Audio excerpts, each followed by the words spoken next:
Alors, je vais introduire brièvement cette table ronde, même si tu l'as déjà fait en partie, en posant une définition rapide du bien commun. Le bien commun, c'est le bien de la communauté politique. Pour nous, la nation. Pour les Maurrassiens, la politique ne peut exister qu'à l'échelle de la nation. Je crois qu'on a un petit problème de micro. Est-ce que vous m'entendez bien? Oui. Donc le bien de la communauté politique, de la communauté nationale, en tant que telle. C'est-à-dire un bien indivisible.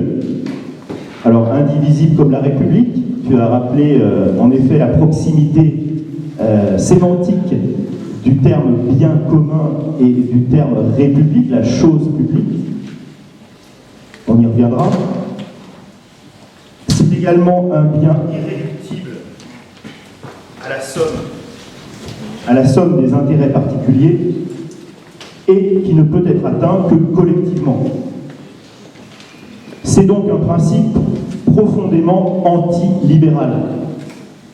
Non seulement parce qu'il postule l'existence d'un au-delà des intérêts particuliers, mais aussi, alors c'est un sujet de discussion, mais parce qu'il, d'après nous, ne peut être atteint spontanément par le corps social. Il doit donc être servi. Il lui faut un serviteur. C'est là, évidemment, que se situe l'un des arguments les plus intéressants en faveur de la monarchie. Le roi, par l'indépendance que lui procure la source de sa légitimité, la naissance, peut être ce gardien, ce serviteur né du bien commun. Il peut lui être entièrement dévoué. Il n'a pas à rendre service, plus particulièrement à un bien particulier, au bien de tel ou tel parti, qu'il s'agisse de partis politiques, qu'il s'agisse de factions idéologiques, qu'il s'agisse de classes sociales. Son bien propre, en quelque sorte, c'est justement le bien commun. Ce qui ne signifie pas que la monarchie soit à nos yeux un gouvernement idéal. Évidemment, il faut... je reviens là-dessus parce que c'est le titre qui a été donné à cette première table ronde, bien commun et gouvernement idéal. Maurras n'a jamais prétendu que la monarchie traditionnelle, héréditaire, parlementaire et décentralisée à laquelle il aspirait fut un gouvernement idéal, mais le meilleur gouvernement possible dans les conditions du présent et en ce qui concerne la communauté nationale française. Alors je vais poser à mes deux invités la même question. Alors mes deux invités, je ne vais pas me les présenter puisqu'ils n'ont pas été présentés. Donc j'ai à ma gauche Pierre-Yves Rougeron, qui est le président du Cercle Aristote, un cercle de réflexion qui organise des conférences très intéressantes à Paris. Il est également, tout ça est lié, le directeur des éditions Perspectives Libres et de la revue du même nom. Et à ma droite, je pense que c'est assez cohérent, Guillaume Bernard, professeur à l'ICES, essayiste, philosophe politique, oui, on peut le dire, auteur de plusieurs ouvrages, et notamment son dernier ouvrage qui est particulièrement intéressant. Alors je me souviens du sous-titre parce que le sous-titre est plus en rapport avec la thèse, le mouvement d'Extrogir, le titre la guerre des droites la guerre à droite aura bien lieu. Voilà, c'est ça. Donc le mouvement d'Extrogir, reprise de la théorie en l'inversant d'Albert Thibaudet sur le mouvement Sinistrogir, et qui serait, le mouvement d'Extrogir, lui, serait donc la caractéristique de l'évolution politique contemporaine. Voilà. Alors il ne va pas parler de ça maintenant, mais c'est vraiment un sujet très intéressant. Alors donc, la question que je leur pose à tous deux est très simple, et elle découle de la brève introduction que je viens de faire. Pensez-vous qu'une forme institutionnelle puisse, mieux qu'une autre, servir le bien commun? Alors on va d'abord donner la parole à Guillaume Bernard. Merci, merci infiniment de cette invitation. Je suis toujours très heureux d'y répondre favorablement et d'être présent parmi vous. Et de l'intérêt intellectuel et naturellement un certain nombre de sympathie. Alors, c'est une question qui naturellement est à la fois importante et bien sûr pas simple. Je crois que pour y répondre d'une manière, je dirais, efficace, enfin claire, il faut évidemment repartir de la question de la définition du bien commun.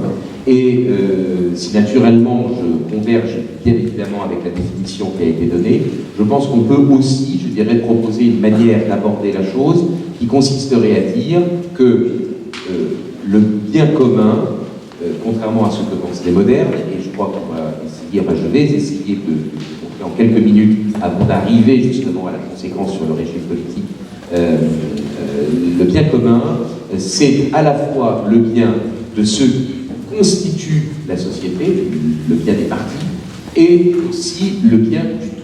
C'est-à-dire que ça n'est pas, effectivement, oui, il y a des hachures de son. Ce n'est pas que le bien du tout, ça n'est pas naturellement que le bien des partis, c'est la communauté du bien, c'est-à-dire le bien et des partis qui composent la société, et le bien de la société elle-même. J'insiste sur le fait que cette manière d'appréhender le bien commun, eh bien, est typique et enracinée dans une position politique et philosophique que l'on pourrait simplifier, qualifier de classique. Et que les modernes, qu'ils soient socialistes ou qu'ils soient libéraux, pour dire les choses là aussi de manière un peu simplificatrice et rapide, mais moi ça parle à tout le monde, les modernes, qu'ils soient libéraux ou socialistes, ont une approche, je dirais, de l'intérêt général beaucoup plus que du bien commun. Pourquoi? Parce qu'en fait, la vraie césure intellectuelle, me semble-t-il, quant à la conception du bien commun, découle, je dirais, de tout simplement la définition que l'on a de la société. Est-ce que l'on pense, comme les classiques, que la société eh bien, est un organisme social qui est inscrit dans un ordre cosmologique des choses qui ne dépend pas des hommes? C'est évidemment la formule d'Aristote, l'homme est un animal sociable. Autrement dit, il existe un ordre cosmologique. Les corps sociaux sont inscrits dans cet ordre cosmologique et la volonté des personnes consiste dans le fond à s'inscrire dans des institutions, dans des corps sociaux qui préexistent et non pas à les créer. Eh bien évidemment, cela c'est la conception classique.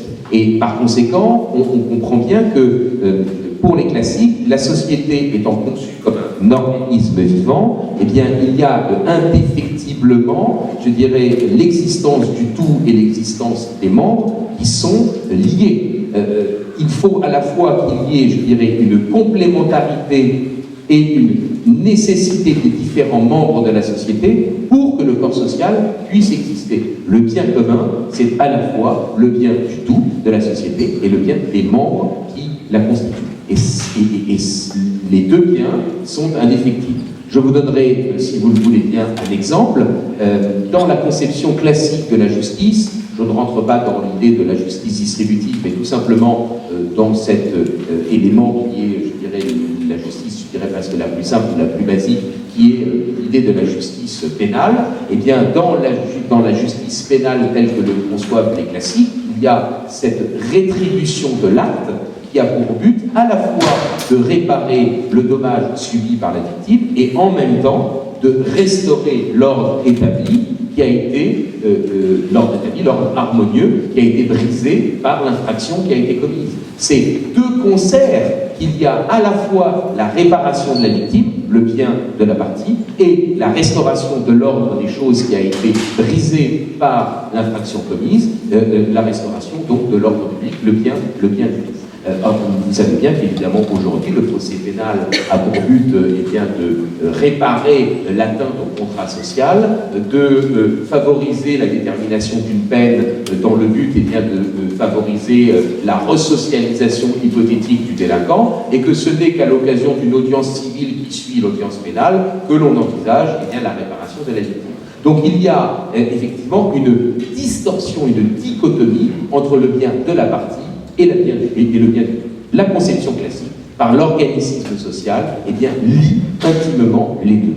Ce qui, évidemment, est la raison de la rupture, je dirais, de cette conception du bien commun. Rassurez-vous, je vais en venir au régime politique, mais c'est directement la conséquence. Ce qui, eh bien, est directement, je dirais, la cause, je dirais, de cette rupture de la conception du bien commun, eh bien, c'est tout simplement le fait qu'à un certain moment donné, notamment sous l'influence du nominalisme, sous l'influence de la seconde scolastique espagnole, que je déteste, etc., c'est une critique gratuite, eh bien, on se met à concevoir l'ordre social comme étant le résultat d'un contrat social. Tous les hommes disposent des mêmes droits intrinsèques à leur humanité. Ils ont donc la possibilité de mettre en commun un certain nombre de choses dont ils disposent de manière identique. Et pour échapper à l'état de guerre généralisé ou à l'état de guerre partiel de l'état de nature, ils décident de constituer la puissance publique, l'ordre social. Autrement dit, si vous abandonnez la totalité de vos droits parce que vous pensez que l'état de nature est un état de guerre généralisé, Hobbes ou Rousseau, eh bien vous allez avoir évidemment une puissance publique extrêmement forte. Si vous considérez à l'inverse que eh bien, l'état de nature est un état de paix fragile, et donc c'est en raison de cette fragilité qu'il faut quand même créer une puissance publique, mais sans que celle-ci soit eh bien, omnipotente, eh bien, vous n'abandonnerez qu'une partie de vos droits naturels pour créer la société. Et donc c'est la version libérale. Le résultat, c'est que tout de même, que vous soyez socialiste ou libéral, vous concevez le tout comme étant la somme des parties. Naturellement, pour les socialistes, puisqu'il y a eu un abandon total des droits, eh bien, il va y avoir une primauté du tout qui est même susceptible d'écraser les partis. Pensez évidemment au contrat social rousseauiste, la minorité eh bien, se trompe sur ses propres intérêts, ne comprend pas la volonté générale et donc elle peut être, si elle remet en cause l'existence même du contrat social, éradiquée du contrat social, ce sont les brigands vendéens. Et puis, par exemple, et puis évidemment, si en revanche vous pensez que eh bien, l'état de nature était un état de paix fragile, vous n'avez fait qu'un abandon partiel de vos droits, et par conséquent, eh bien, le tout, c'est aussi la somme des parties. Mais ça n'empêche qu'évidemment, il n'y a de tout que parce que les partis se sont réunis pour faire le contrat social, et donc les partis vont avoir une priorité sur le tout. Dans les deux cas, que vous soyez socialiste ou libéral, c'est une différence essentiellement de degré et non pas une différence de nature, je dirais, dans leur conception. Et évidemment, ça signifie qu'il n'y a pas de bien commun. Il ne peut y avoir qu'un intérêt des partis ou qu'un intérêt général, mais il n'y aura en aucune manière un bien qui soit commun et au tout, à la société, à cet organisme vivant qu'est la société, et aux partis, aux membres de cette société, qui font évidemment vivre cette société, et que cette société doit en même temps protéger. Et bien donc, la conséquence, me semble-t-il, eh bien, c'est que, quant au régime politique, la question, la souveraineté, eh bien, quel est son but? Quelle est la finalité de l'exercice d'un pouvoir souverain? Je ne ferai aucune allusion au débat politique récent. Enfin, tout de même, il n'est pas inintéressant de se demander pourquoi veut-on exercer ou récupérer la souveraineté? C'est bien joli de vouloir être souverain, encore faut-il savoir à quoi ce moyen sert-il? Est-ce que ce moyen de récupérer la souveraineté consiste à tout simplement constituer ou reconstituer un autre ordre social artificiel?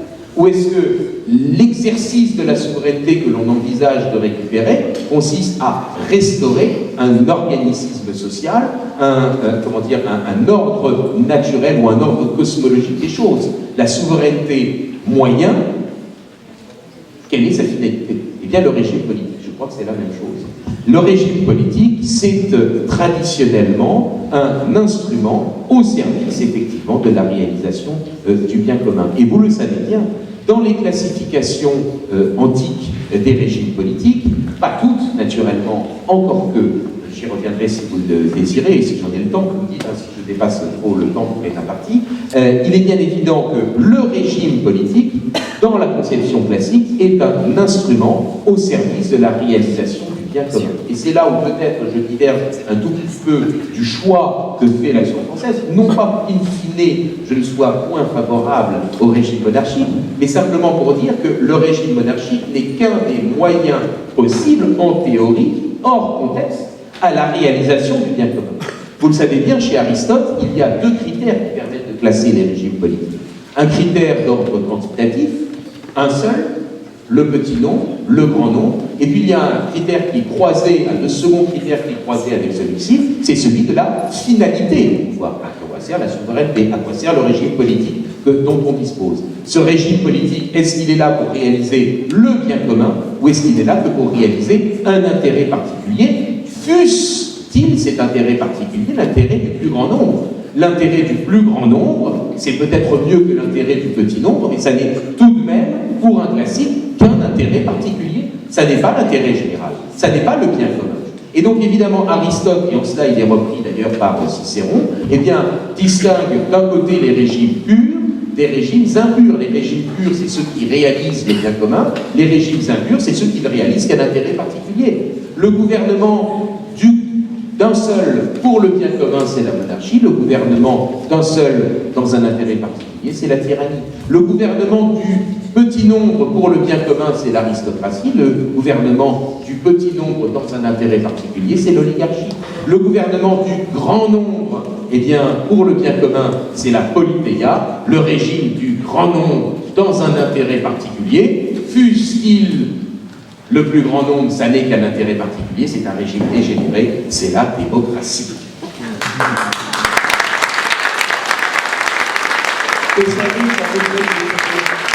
Alors, il faut quand même reconnaître, par honnêteté, que lorsque vous avez par exemple un autre grec, mais qui vit à Rome, et qui écrit sur cette classification des régimes, mais lui il est beaucoup plus influencé par Platon, puisqu'il propose une présentation des régimes sous forme cyclique, n'est-ce pas, un système de dégénération des régimes, n'est-ce pas, par enclenchement, je dirais, de phénomènes sociaux. Le fameux Polybe, lui, voit dans la démocratie le régime du grand nombre pour le bien commun, et celui qu'il utilise, enfin le terme qu'il utilise pour parler du régime du grand nombre dans un intérêt particulier, en l'occurrence l'intérêt du grand nombre, c'est le régime de la foule, c'est l'ochlocratie. Et il faut bien dire que ochlocratie, ça fait un peu prétentieux. Il y a le professeur Rouvillois, qui nous fait l'amitié d'être présent cet après-midi, lui connaît parfaitement les choses, mais évidemment, ochlocratie, ça n'est plus tout à fait, je dirais, un terme qui est, je dirais, communément utilisé. Au-delà de la polémique, vous avez bien compris la chose. En fait, ce sont les circonstances qui permettent de dire que des circonstances de lieu, des circonstances de temps, des circonstances, je dirais, de population, des circonstances d'étendue du territoire. Vous comprenez bien que vous ne réalisez pas le même type de régime politique dans un canton suisse et dans l'Empire des Tsars. Parce que les conditions d'exercice du pouvoir, évidemment, varient. En fonction des circonstances historiques, géographiques, sociologiques, eh bien, tel ou tel autre régime sera plus ou moins adapté à la réalisation du bien commun, car ce qui compte avant tout, c'est effectivement cette finalité-là. Or, je vous signale que c'est une interrogation que nous avons, nous, ici, entre nous, mais qui, évidemment, apparaît comme totalement ubuesque. Nous, c'est la finalité du pouvoir qui compte. Un pouvoir est légitime parce qu'il exerce le pouvoir d'une certaine manière. L'origine du pouvoir, tant mieux. Si, celui-ci l'est par origine, mais fondamentalement, ce qui fait la légitimité d'un pouvoir, c'est son exercice, c'est sa finalité, c'est ce vers quoi il tend, c'est ce qu'il réalise. Alors qu'évidemment, nous, aujourd'hui, le régime moderne repose avant tout sur un mode de désignation. Quel que soit l'exercice du pouvoir, du moment qu'il est désigné selon les procédures rationnelles et légales qui sont en place à un moment donné, ce pouvoir sera légitime indépendamment de sa finalité. Je crois qu'évidemment, c'est ça le fond du problème, que nous avons sans doute, je dirais, à essayer de faire passer dans l'opinion publique. Ce qui fait la légitimité d'un pouvoir, c'est que ce pouvoir réalise le bien commun. Alors, j'en viens quand même il me semble que j'ai en partie répondu à votre question. Dans un pays qui est étendu, dans un pays qui est très peuplé, dans un pays où, naturellement, en plus, dans l'ancienne France, les communications sont lentes.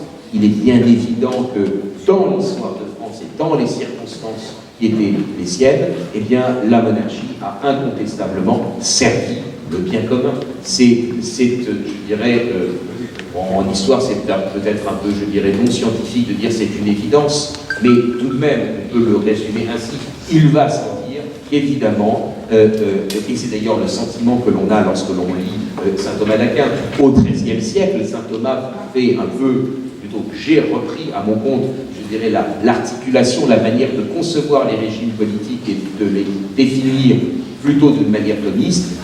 Et saint Thomas défend cette position que ce qui compte, c'est la finalité du pouvoir, mais on sent bien que, évidemment, pour ce qui est, je dirais, du temps dans lequel il vit, il a une plus grande, je dirais, une plus grande satisfaction, je dirais, où il a une plus grande proximité avec le régime monarchique.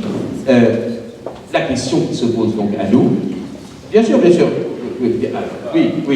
absolument, dans le dérèglement. Absolument. Et donc, évidemment, on peut se poser la question, dans les circonstances qui sont les nôtres aujourd'hui, de délitement du lien social, communautarisation, multiculturalisme, dans les conditions qui sont les nôtres aujourd'hui de déracinement de ceux-là même qui sont la population de souche. Eh bien, il est bien évident qu'un régime politique qui assurerait par sa continuité eh bien, un enracinement dans l'histoire et qui permettrait eh bien, de mettre le pouvoir politique, le maintien, je dirais, de la cohésion sociale au dehors, je dirais, des conflits d'intérêts, celui-là contribuerait très vraisemblablement, mais je suis très prudent, très vraisemblablement, évidemment, à la réalisation du bien commun, qui est à la fois le bien des partis et le bien de tous. Voilà ce que, dans un premier temps, en tout cas, je souhaitais vous dire. Merci.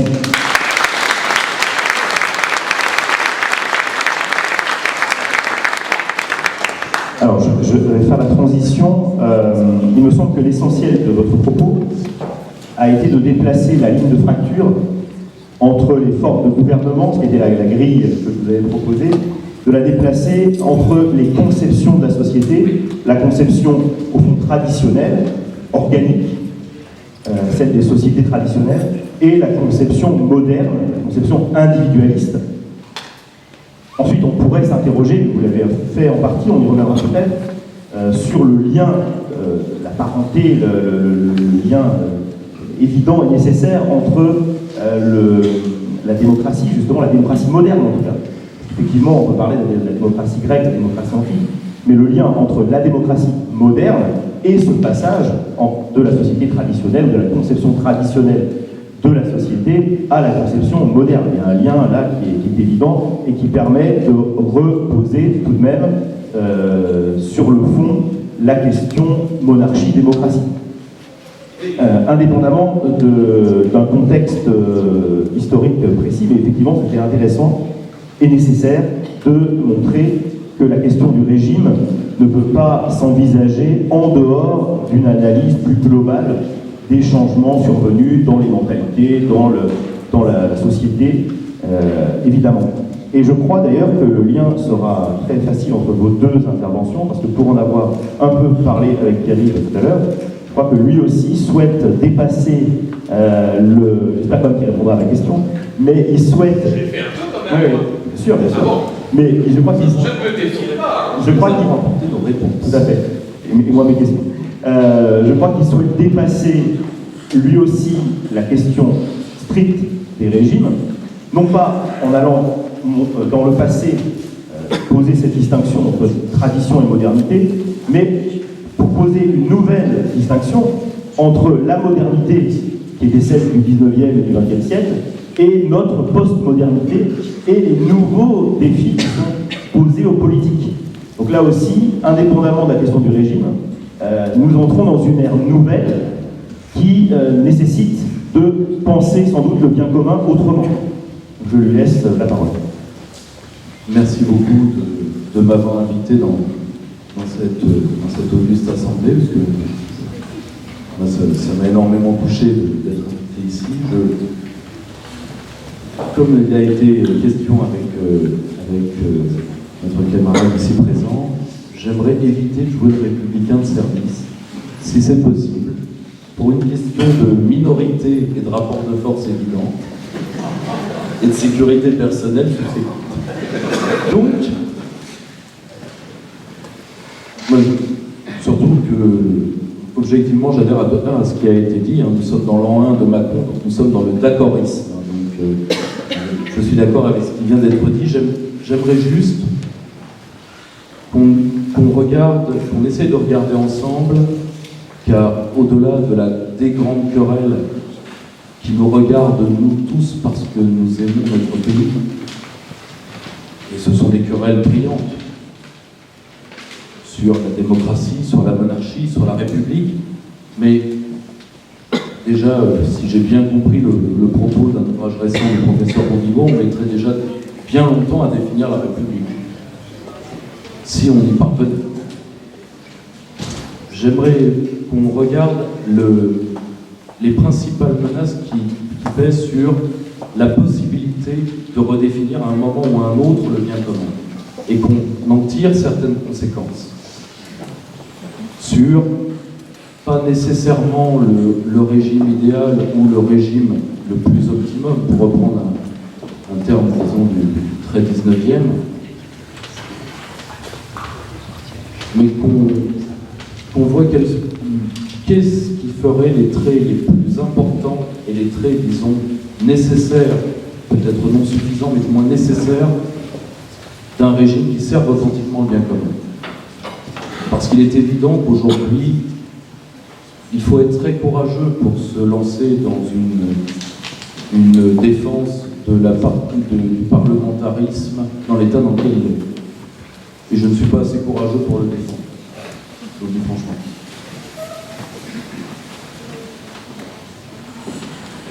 Au terme, dans l'état actuel des recherches de mes équipes, nous travaillons avant tout sur 3 éléments qui font un régime politique et qui essayent de faire une société. L'état l'état du peuple, c'est-à-dire a-t-il conscience de lui-même, parce qu'avant tout, il ne faut pas l'oublier.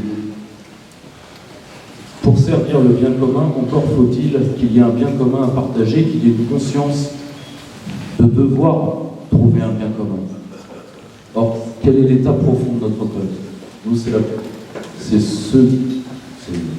l'un des objets de nos recherches théoriques. L'incarnation politique qui doit répondre à cette volonté ou cette non-volonté du peuple, c'est-à-dire que peut l'État, forme actuelle de l'incarnation, aujourd'hui. Et 3, quel médian entre un peuple et son État, c'est-à-dire quelle élite, parce que pour servir, il faut des serviteurs. Et aujourd'hui, les serviteurs manquent. Je pense que là-dessus, on sera tous d'accord. Ça me donne un plan un peu bateau, j'espère que vous m'en pardonnerez, mais qui peut nous permettre de faire un petit tour d'horizon. Premièrement, l'état de notre peuple, parce qu'un régime, quel qu'il soit, est avant tout défendu et perduré dans le cœur de ses citoyens ou de ses sujets. Aujourd'hui, nous avons, et d'ailleurs nous avons été d'un certain côté en face lors des dernières échéances, nous voyons la fragilité du libre arbitre. Nous voyons la facilité avec laquelle on peut faire marcher des millions de gens contre leurs intérêts profonds.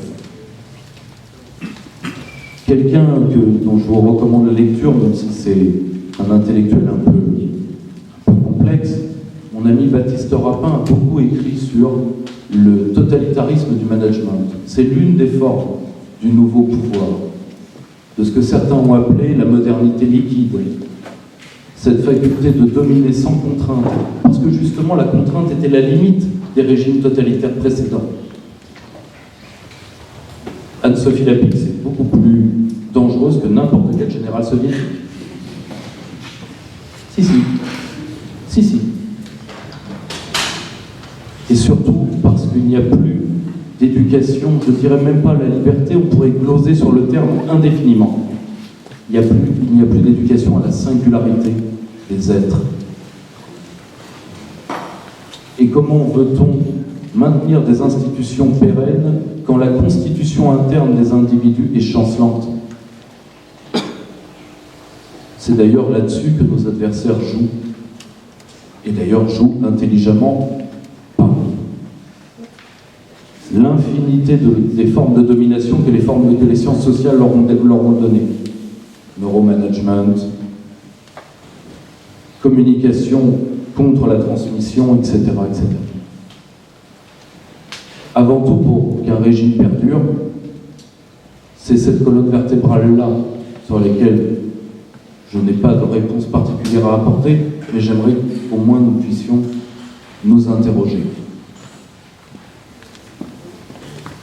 Car notre peuple est en face de menaces définitives. Remplacement culturel, destruction de son intégrité territoriale, fin de sa transmission historique, cette fameuse montée de l'ignorance dont parle très bien quelqu'un comme Dimitri Gazet. Mais qui va résister à ça? Objectivement, qui va y résister?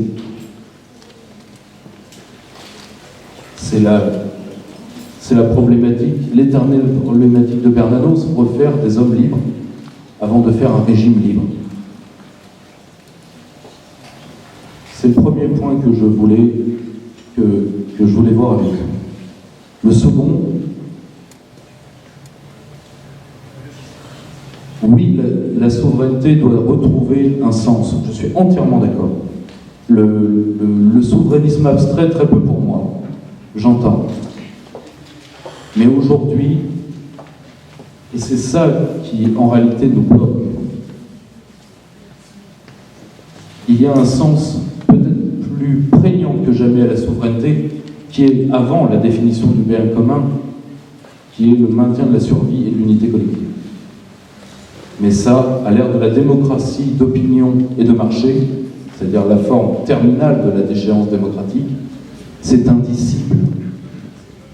Ou alors, là, il y a, disons, les systèmes de réprimande idéologique que le régime a créé, car le régime gouverne mal, mais se défend bien.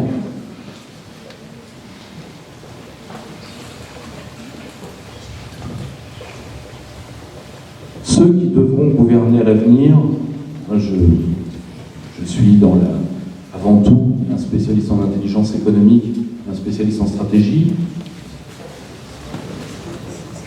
J'aime définir mon métier comme le fait d'avoir des horloges dans la tête. Il y a plusieurs horloges qui, pour la France, malheureusement, ne manqueront pas de mal sonner. Démographique, énergétique. Et surtout, l'horloge de notre cohésion sociale qui aujourd'hui ne devient même plus un fait je dirais même plus un fait de sociologie, mais devient un fait de défense nationale. Car nous sommes dans un processus de fragmentation. Or, seuls les pouvoirs, j'emploierai pas le terme de fort pour pas faire plaisir à d'éventuels contradicteurs, mais seul un pouvoir dédié, un pouvoir authentiquement libre, peut empêcher l'effondrement interne. Ce sont les États faibles qui appellent les guerres civiles.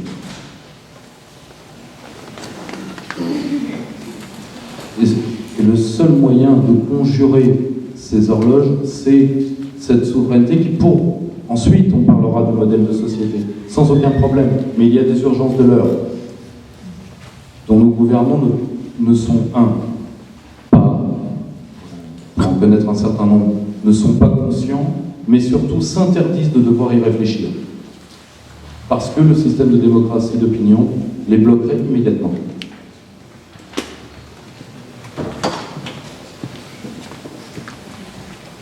Pour un temps transitoire, la souveraineté prend ce visage de la survie collective. Ensuite, il faudra refaire société. Et il faut d'abord qu'il y ait quelque chose à sauver. Du moins, c'est ce qui ressort, c'est ce que mes camarades ont fait comme recherche théorique jusque-là.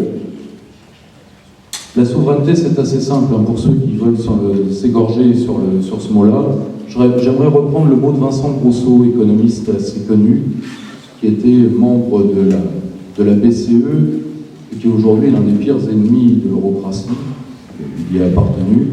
La souveraineté, l'homme souverain, c'est celui qui a le dernier mot. Je pense qu'on peut au moins tous s'entendre là-dessus. Et entre ce ressourcement de l'État, cette réaffectation de la souveraineté, qui au moins sera temporaire, je ne trancherai pas, parce que j'en suis bien incapable, la notion du régime qui devra venir après. Je ne suis absolument pas anti-monarchique, vous l'imaginez bien, sinon je ne serais pas là. Mais nul ne sait, vu les épreuves qui peuvent être les nôtres, nul ne sait ce que sera la France après. Donc tout le reste, c'est des plans sur la comète. Et entre cette souveraineté et la singularité du peuple qu'il nécessite de sauver, il y a un échelon intermédiaire qui est la redéfinition des élites, qui a toujours été un grand problème en France, car nous n'avons jamais su, disons, avoir une circulation des élites sans à-coups et sans certaines phases de brutalité plus ou moins nécessaires. Sauf d'ailleurs au summum de l'époque monarchique. Mais sous régime républicain, on ne sait pas faire. La République s'enquiste par nature et malheureusement appelle la violence non par volonté, mais par destination. Souvent. Pas toujours, mais souvent. Or aujourd'hui, nous sommes face à ce que Christopher Lasch appelait la révolte des élites. Il y a eu il n'y a pas longtemps un petit écrit qui a circulé énormément, je pense que beaucoup d'entre vous l'ont vu, qui était un tableau comparatif des élites occidentales qui arrivait à la conclusion la plupart des grands dirigeants occidentaux n'ont pas d'enfants. Peut-être l'avez-vous vu. C'est assez frappant. À commencer d'ailleurs par notre actuel Macron Premier.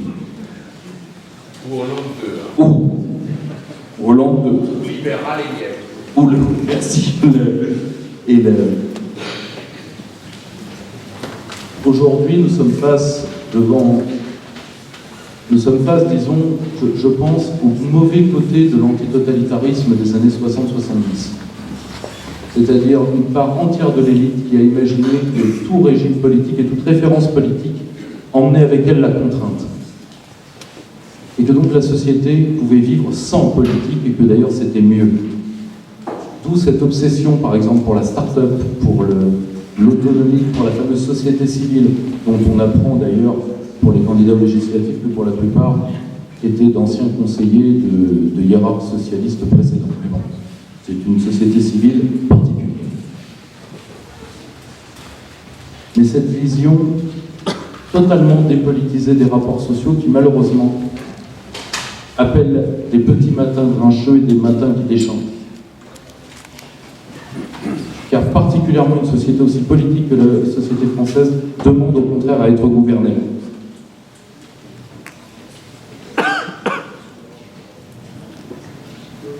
Il n'y a pas de recette miracle pour refaire une élite, malheureusement. Et ça va être une des grandes questions de l'avenir, particulièrement quand toutes les arguties de la communication institutionnelle, extraordinairement bien mise en place pour l'élection du petit prince, ce soit dit sans aucune référence à ce que peut être un vrai prince ou un vrai roi, quand toutes ces arguties, le jeunisme, la modernité, quand tout ça n'aura plus de sens et ça commence déjà à sonner creux, il faudra trouver des mots politiques pour éviter que le corps social s'enfonce dans un affrontement par ligne de force culturelle et sociale. C'est ça le portrait en creux que je voulais faire du régime le plus, disons, le plus apte pour la France aujourd'hui. Un régime souverain, un régime qui respecte la notion d'élite, et là je citerai quelqu'un qui, je pense, a été un des habitués de cette assemblée, qui est un de mes amis proches, Jean-Pierre Brancourt. L'élite, c'est la direction des autres jusqu'à l'esprit d'abnégation qui mène à l'esprit de sacrifice. Et enfin, un peuple conscient de sa singularité et qui n'est pas dans l'illusion libérale d'un libre arbitre, qui n'est rien de plus que la pâte manipulable et malléable, de puissance plus forte que l'individu absolu. Pour être totalement, par contre, concret, voire à ras des pâquerettes, et je m'en excuse, sur l'état actuel de notre décadence institutionnelle, je pense qu'à tout prendre, parce que il n'y aura pas de transition vers un nouveau type de régime tout de suite, vous le savez comme moi. Je ne dis pas qu'une nouvelle forme de monarchie ne peut pas venir, et je ne dis même pas que je ne la souhaiterais pas, peut-être bien au contraire. Je dis qu'à l'instant T, ce n'est pas prêt. Alors, qu'est-ce que nous, qui aimons notre pays, au-delà de tout ce qui nous différencie, qu'est-ce que nous pouvons proposer ? Eh bien, je vous dirais, d'un certain côté, de radicaliser le seul régime républicain qui a sauvé, qui a au moins compris, à défaut de l'avoir sauvé, le principe monarchique de la Ve République. Sur 2 points essentiels. La lutte contre la partitocratie, parce qu'aujourd'hui, le retour en force des apparentements par M. Macron est une menace, disons, du parti unique, de la technocratie optimiste, pour reprendre un terme qui, je crois, est de Marcel Gauchet, les technocrates optimistes. Les pires.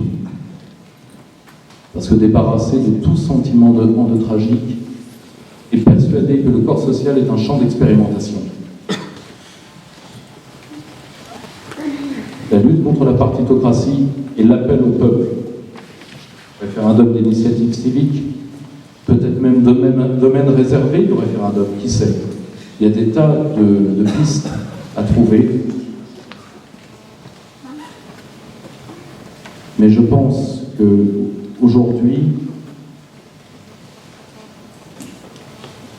plus peut-être, et d'un côté, Macron malheureusement c'est ça, plus que tout il faut lutter contre la volonté que le désespoir insuffle dans une partie de notre peuple de s'adapter au pire. Et c'est pour ça que le seul mot d'ordre d'un régime nouveau sur lequel nous devons au moins nous interroger, c'est, comme disait Bernanos, de refaire des hommes libres. Merci beaucoup.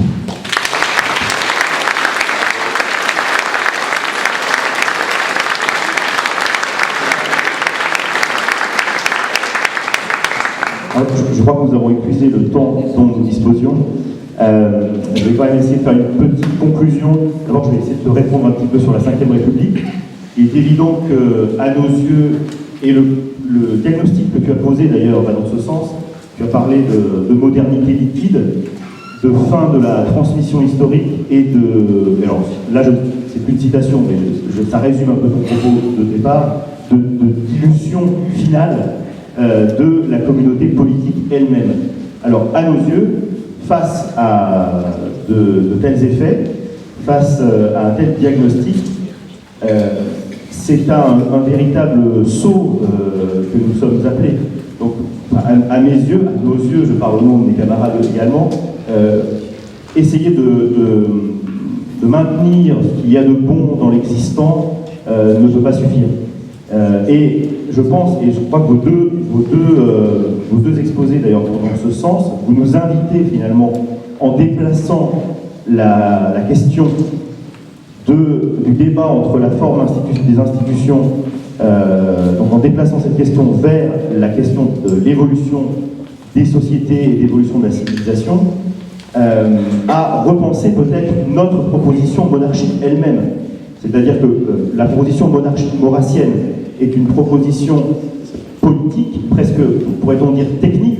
Maurras montre l'efficience politique de la monarchie dans un contexte où la société est encore traditionnelle par certains aspects. C'est ce qu'il appelle le pays réel. Aujourd'hui, sans doute que le ressort d'une présentation de la solution monarchique serait plutôt du côté de la légitimité. Pour répondre à cette fameuse dilution de la communauté politique, pour répondre à cette fin de la transmission historique. Le recours au prince sera un recours à la légitimité, à la puissance propre de la légitimité, et pas seulement un discours politique sur les vertus d'un régime par rapport à un autre. Je pense à un texte que je fais souvent avec mes élèves, que vous connaissez sans doute, qui est le débat dans Cinna de Corneille entre Cinna et Maxime devant Auguste pour savoir quel est le meilleur des régimes, entre le consulat, la République donc, et la monarchie, l'Empire. Et on a des arguments qui sont des arguments politiques, philosophiques, tout à fait classiques, qui sont toujours valables, on peut toujours les considérer, mais il faut aujourd'hui, et c'est bien ce que tu as suggéré, il faut répondre à d'autres défis que cette simple question de l'efficience et du meilleur régime relatif. Il faut vraiment, face au phénomène que nous affrontons, aller peut-être considérer la monarchie dans ce qu'elle incarne le mieux, c'est-à-dire cette continuité historique qui pourrait permettre de redonner à la communauté nationale, à la communauté politique, une conscience d'elle-même, finalement. Alors j'espère que tout à l'heure, on aura des questions en ce sens pour Monseigneur, pour le Prince, parce que c'est sans doute lui qui sera le mieux placé pour y